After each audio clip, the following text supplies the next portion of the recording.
गुणवती पतिव्रता नारी जब घर पे आई है, लेकिन फिर भी शादी हो जाती है भीमराव की, लेकिन उन्होंने पढ़ना नहीं छोड़ा। उनके हृदय पे ये प्रभाव नहीं पड़ा कि हमारी शादी हो गई। पढ़ते रहे ध्यान लगा करके। जब 1907 में हाई स्कूल में जब पास हो जाते हैं, सभी लोग परिवारिक जन खुश होते हैं।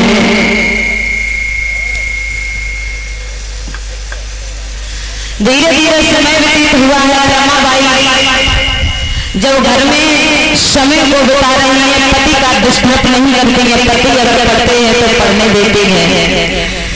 इधर कुछ समय बीतने के बाद में भैया जैसे ही 2 फरवरी 1913 में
आज जब शादी हो जाती है, रमाबाई जब धीरे धीरे समय व्यतीत हुआ है, उसके बाद में कथा शॉर्ट में लेके चल रहे हैं कि समय कम है, कथा बहुत है।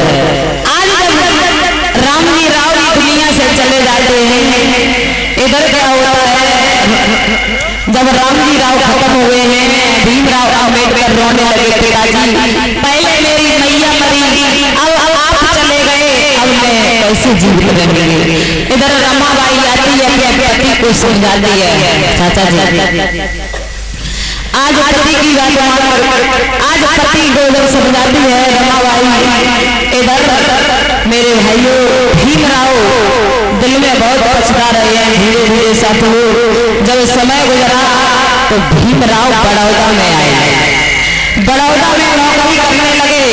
तो बड़ौदा के राजा ने उन्हें सलाह दी कि आप अमेरिका चले जाओ।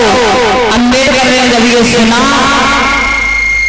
तो अम्बेडकर कहने लगे बड़ौदा के राजा से, हम अमेरिका में जाएंगे लेकिन शर्त एक है, अमेरिका से लौट करके में आएंगे तो 10 वर्ष इस बड़ौदा में नौकरी करनी है। आज उस राजा ने कहा ठीक है आप जाओ अमेरिका में।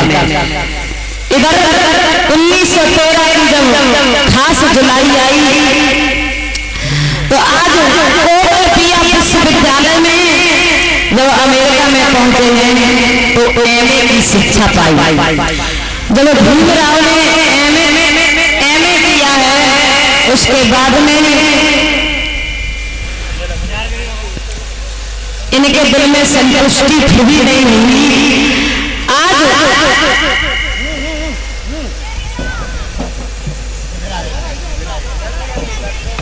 जब अमेरिका में आते हैं, उसके बाद में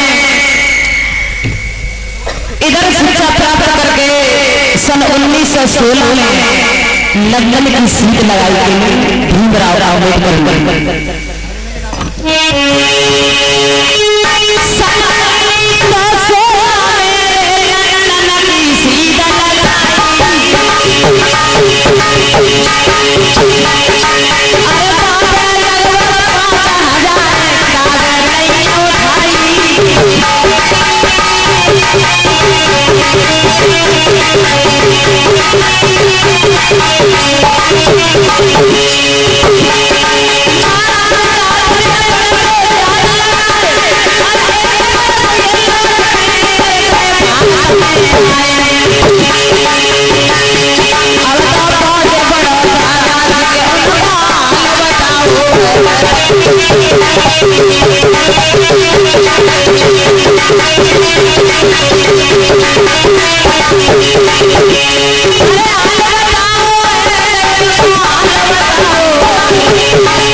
प्रकार से लंदन में जाकर के 5000 किताबें भीमराव ने खरीदी और आकर के बड़ौदा आ जाते हैं।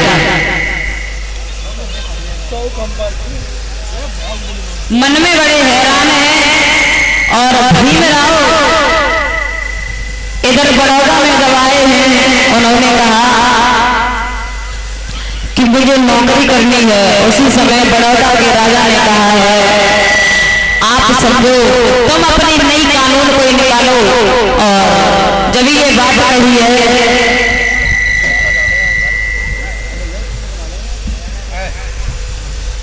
खुद अपने कानून को निकालो और खुद समझो खुद ही बनाओ। इसके मामले में मुझे कुछ भी बोल नहीं सकता हूँ। मजबूरी में भीमराव ने वहां भी नौकरी छोड़ दी बड़ौदा में और आज बंबई में आ जाते हैं भीमराव अम्बेडकर और बड़े प्रोफेसर प्रिंसिपल बन जाते हैं। जब प्रोफेसर बने हैं छात्रों को पढ़ा रहे हैं।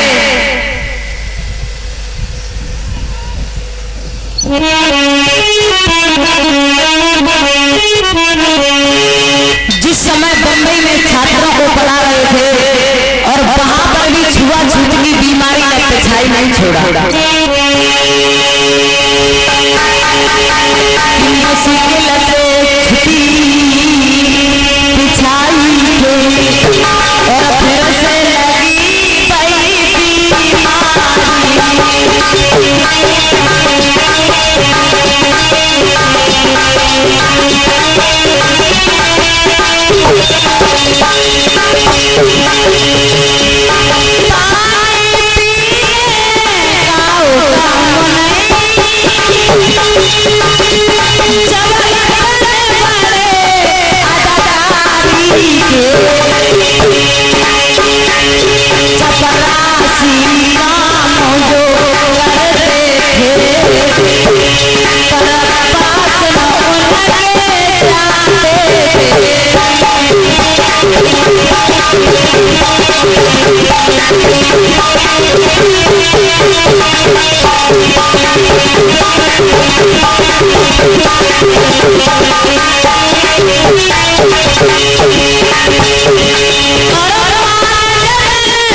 आज इतने बड़े प्रोफेसर हो गए भी लोग उनसे छुआछूत मानते हैं।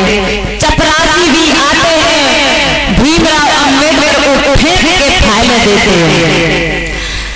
आज जब भीमराव ने देखा है हमारे साथ में ये दुर्घटना हो रही है, आज धीरे धीरे समय व्यतीत हुआ है। इस प्रकार से भीमराव ने अपनी इच्छा पूर्ण की है। आगे जब समय व्यतीत होता है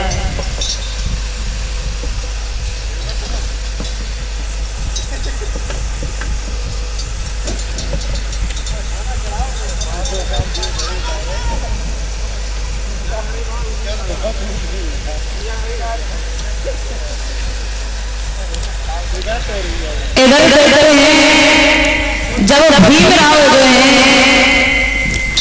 आज प्रोफेसर बने हैं उसके बाद में क्या होता है गोलमेज सम्मेलन पूना पैकर का समझौता कैसे होता है देखते हैं कि गोलमेज सम्मेलन जब हुआ तो उसकी तारीख रखी गई। कौन सी तारीख रखी गई? 15 अगस्त 1931, जिसमें भारतीय नेता को निमंत्रण दिया गया है। सभी भारतीय नेता पधारे हैं। शेख बहादुर सरोजनी नायडू, शब्दो मौलवी, रमा स्वामी मदालिया, मीर्जा इस्माइल और मोहम्मद अली जिन्ना साहिब इन सबको निमंत्रण दिया गया। सभी लोग पधारे हैं। महात्मा गांधी भी इधर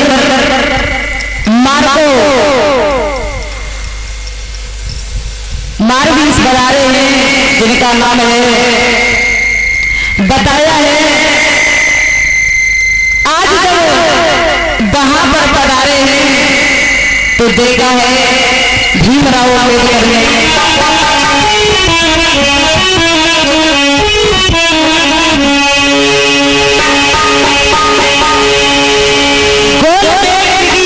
जब मीटिंग रखी गई 15 अगस्त 1921 में,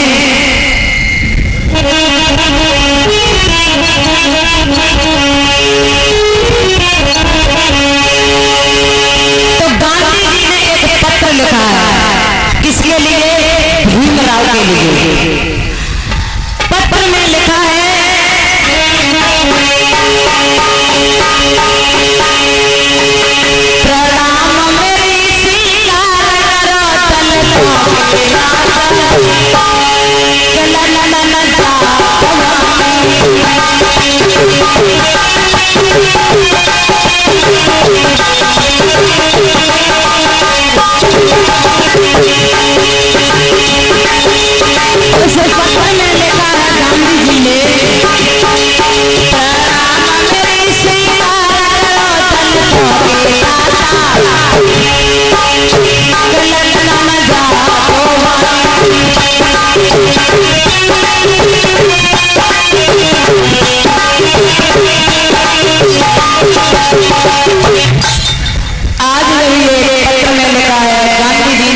को लिख करके बाबा साहब के लिए जब भिजवा दिया है।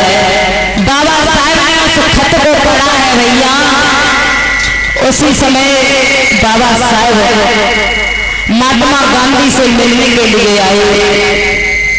उसी समय जवाब दिया है, तुमने हमारे लिए पत्र भेजा। इसीलिए गांधी जी कहने लगे मैंने पत्र भेजा कि हाँ तुमने पत्र भेजा है, इसीलिए हम आए। उसी समय महात्मा गांधी ने जवाब दिया, तुम्हारी कांग्रेस पार्टी से हमें कोई शिकायत है? जब ये बात आ रही है और आप अलग चुनाव हट की मांग कर रहे हो।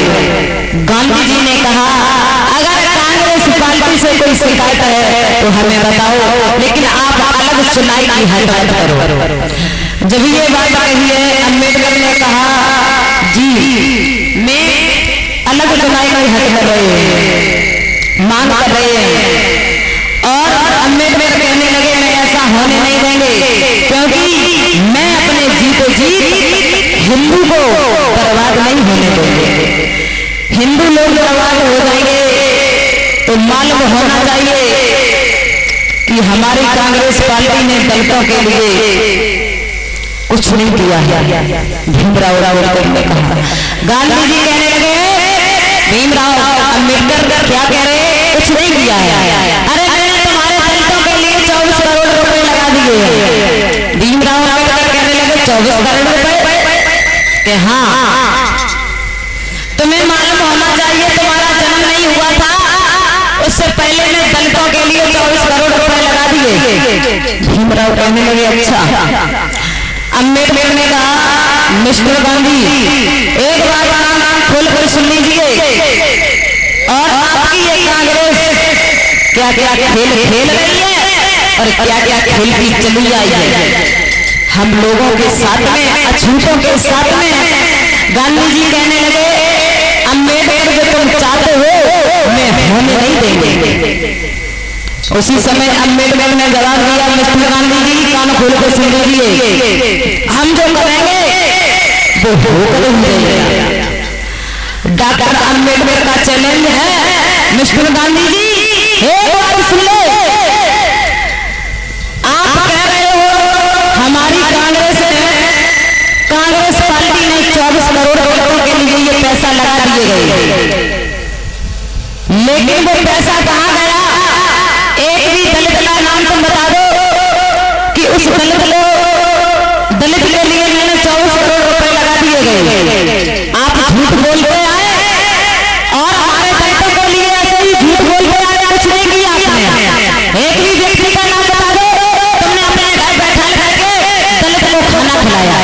मिस्टर गांधी जवाब दो। जब ये कहा और पूरा भारत कहता है आपको बापू, मिस्टर गांधी बोल रहे, बाबा भीमराव कह रहे हैं मिस्टर गांधी आप कहते हो पूरा भारत कहता है बापू, लेकिन सुनो कौन ऐसे बापू ने हमारे दलितों के लिए क्या नतीजा कर दिया है, अब मैं ऐसा नहीं होने देंगे। उनका उद्देश्य ये था कि जब से मैंने देखा है, देखते चले आ रहे हैं, हमारे लिए दलितों के लिए पानी पीने का अधिकार नहीं है। मिस्टर गांधी आपने उसका उद्धार किया है, आपने उसको पास में बैठा के खाना खिलाया है, एक व्यक्ति का नाम बता दीजिए उसके घर पर जाकर के खाना खाया। मिस्टर गांधी ये तुम्हारे घरवाले कदा हमारे आंसू हमारे ऊपर किसी भी प्रकार के फर्क नहीं डालेंगे। मिस्टर गांधी आज जब ये बात हुई तुम्हारी कांग्रेस पार्टी हर एक हरकतों से बाधित हो, हमारी आपकी पहली मुलाकात आप साबित हो जाओ कि डॉक्टर अंबेडकर ने कहा मिस्टर गांधी ये चीज है क्या, हाथ हाथ के बाद हर बात हमने देखे। मिस्टर गांधी हाथ हाथ के बाद हमने देखे और ये सूलों के घाट हमने देखे, तौलते हो जिस पैमाने को पैमाने पर तौलते हो जिस पैमाने को, और मैंने उन बातों की बात हमने देखी। भीमराव अम्बेडकर ने कहा मिस्टर गांधी दुनिया की ऐसी कोई वजह किताब नहीं, दुनिया की ऐसी कोई वजह किताब नहीं जो हमारे पास न हो, और तुम्हारा ऐसा सवाल नहीं मिस्टर गांधी जो हमारे पास में जवाब न हो, जवाब न हो। आज इस प्रकार से जब ये भीमराव अम्बेडकर ने कहा मिस्टर गांधी तुम वही करते आओ और वही कर रहे हो और वही करोगे, तुम्हारी मनुस्मृति कहती है। आज गांधी जी कहने लगे क्या कहती है, उसी समय बाबा भीमराव ने कहा तुम्हारी मनुस्मृति ये कहती है कि काम तुम करो और पैसा हमें दे। आप लोग मिस्टर गांधी जी काम हमसे करा लेते हो और मेहनत भी नहीं देते हो, मेहनत का पैसा आप रखते हो। मिस्टर गांधी जब ये दहाड़ मारी गांधी जी को, चाहे कुछ भी हो जाए, लेकिन मैं मिस्टर गांधी तुमसे अधिकार लेकर ही रहूंगा, बाकी हमारी तुम्हारी बातें ना पकड़ के जेल में। आज जब लंदन में जब कॉन्फ्रेंस मीटिंग होगी और वहां पर हमारी तुम्हारी बातें होगी, इधर मेरे भाइयों गांधी जी के होश बिगड़े, क्योंकि अम्बेडकर ने चैलेंज दे दिया, बाकी हमारी तुम्हारी बातें लंदन में होगी। आज जैसे ये बात कही है, आज जब भीमराव वहां से चले जाते हैं, इधर कॉन्फ्रेंस मीटिंग की तारीख रखी गई। 1500 अगस्त 1931 जब पास में आ जाती है, उसी समय लंदन से जाने की तैयारी बाबा भीमराव करते हैं।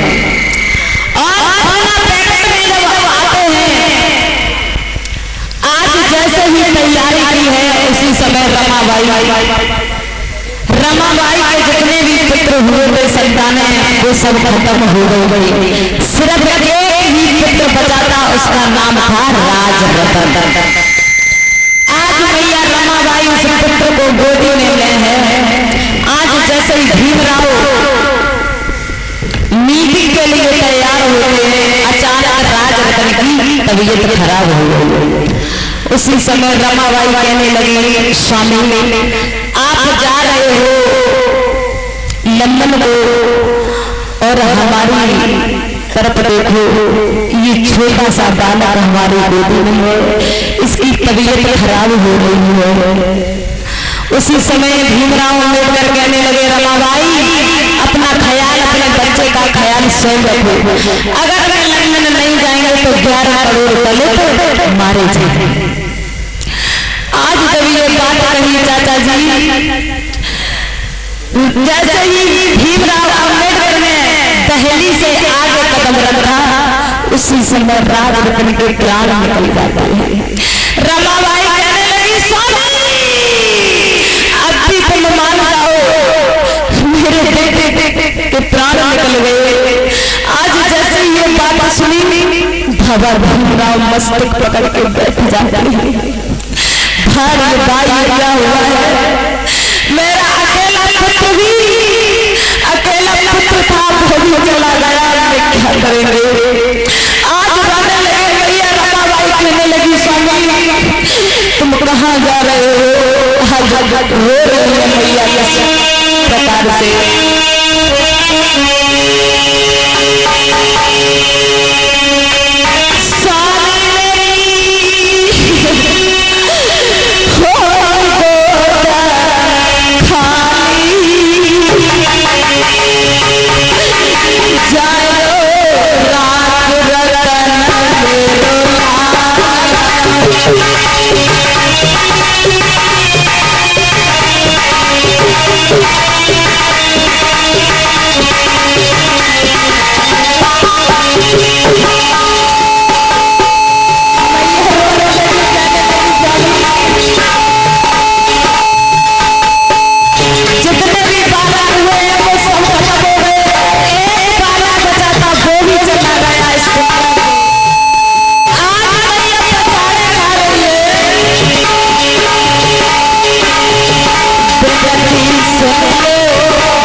कम से कम अपने परिवार को देखो, हमेशा कोई समाज नहीं मेरी तरफ आपने ध्यान नहीं दिया, या अपने बेटों की तरफ, अपने परिवार की तरफ बिल्कुल ध्यान नहीं दिया।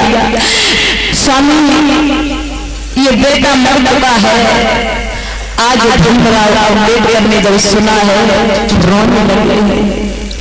समय हो रहा था, आज भीमराव अम्बेडकर कहने लगे रमा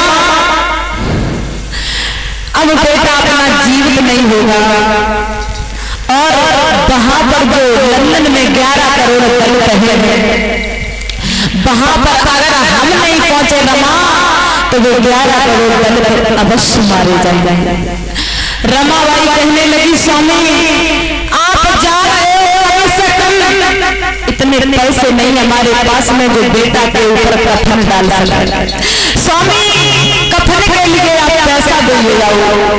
आज जैसे ही भाइयों भीमराव ने जेल में हाथ डाला, मैया रमाबाई टकटकी लगा रही थी हमारे स्वामी जेल में पैसे निकाल के हमें कफन के लिए दे देंगे। लेकिन भाइयों आज अम्बेडकर ने जब खाली हाथ निकाला, रमाबाई कहने लगी स्वामी पैसे दो, मैं कहां से कफन डालेंगे। आज अम्बेडकर कहने लगे रमा और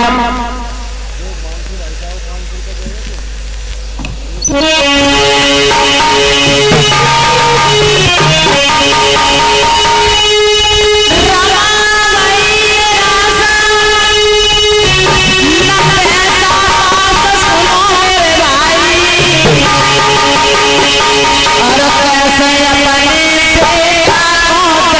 अपने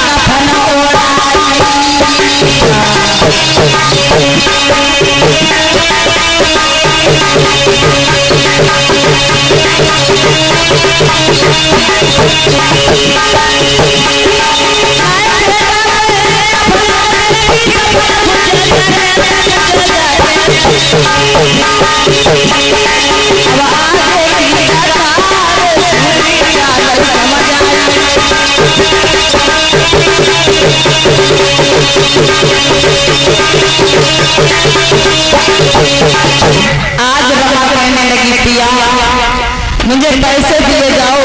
आज जैसे जेब में हाथ डाला उनका हाथ निकला। भीमराव कहने लगे रमा मेरे पास में उतने ही पैसे हैं जो मैं लंदन तक पहुंच सकेंगे। अगर रमा भाई इसमें से अगर को पैसे दे दिए मैं पूरे लंदन तक नहीं पहुंच पाएंगे। आज इतनी कह करके भीमराव आगे चले, लेकिन रमाबाई के पास में इतना पैसा नहीं था माता बहनों जो अपने बेटा के ऊपर कफन डाल सके। आज मैया ने अपनी आधी साड़ी फाड़ी और फाड़ करके आज आधी साड़ी बेटा के ऊपर डाली। इधर क्या हो रहा है माता बहनों?